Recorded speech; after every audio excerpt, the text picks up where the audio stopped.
Ezhimala Indian നാവിക അക്കാദമിയിൽ ഓട്ടം ടേം പാസിംഗ് ഔട്ട് പരേഡ് സമാപിച്ചു. പ്രൗഢഗംഭീരമായ ചടങ്ങിൽ സംയുക്ത സൈനിക മേധാവി ജനറൽ അനിൽ ചൗഹാൻ മുഖ്യാതിഥിയായി പങ്കെടുത്തു. വിദേശ സൗഹൃദ രാജ്യങ്ങളിൽ നിന്നുള്ളവരടക്കം 232 കേഡറ്റുകളാണ് പരിശീലനം പൂർത്തിയാക്കി പുറത്തിറങ്ങിയത്. ഉയർന്ന ഗുണനിലവാരം, തികഞ്ഞ വിശ്വസ്തത. ജനതാ പാൽ.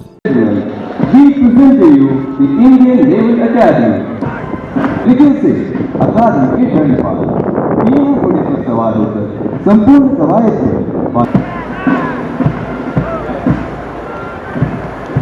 in autumn terms of 2025, 6 squadrons competed for supremacy in a series of fiercely contested battles to the limit in the pursuit of the coveted champion squadron banner.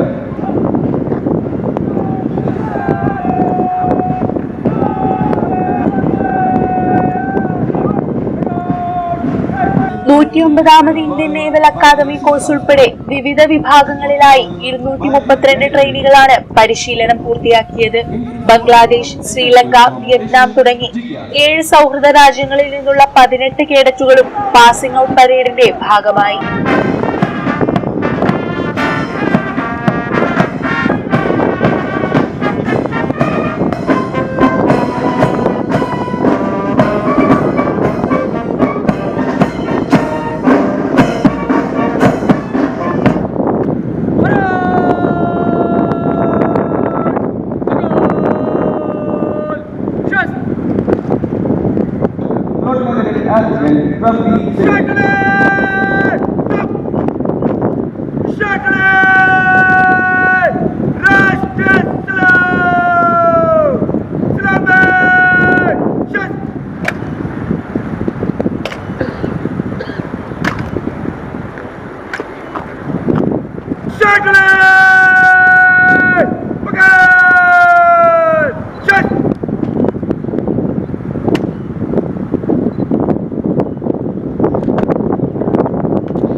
സംയുക്ത സൈനിക മേധാവി ജനറൽ അനിൽ ചൗഹാൻ പരേഡ് പരിശോധിക്കുകയും അഭിവാദ്യം സ്വീകരിക്കുകയും ചെയ്തു.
സദേൺ നേവൽ കമാൻഡ് മേധാവി vice admiral Sameer Saxena, INA command vice admiral Manish Chadha എന്നിവരും ചടങ്ങിൽ സന്നിഹിതരായിരുന്നു.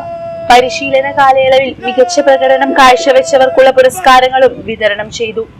ബിടെക് കോഴ്സിൽ 1ാം സ്ഥാനം നേടിയ midshipman Vishal Kumar president's gold medal കരസ്ഥമാക്കി.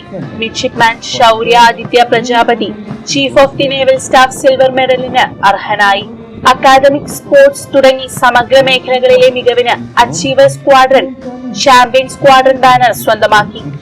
പരേഡിന് ശേഷം നടന്ന സ്റ്റൈപ്പിംഗ് സെറിമണിയിൽ മാതാപിതാക്കളും ഉന്നത ഉദ്യോഗസ്ഥരും ചേർന്ന് പുതിയ ഓഫീസർമാർക്ക് റാങ്കുകൾ അണിയിച്ചു.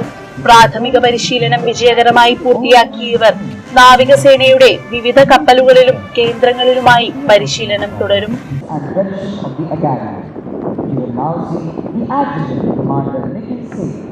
News bureau, Cheruvathur.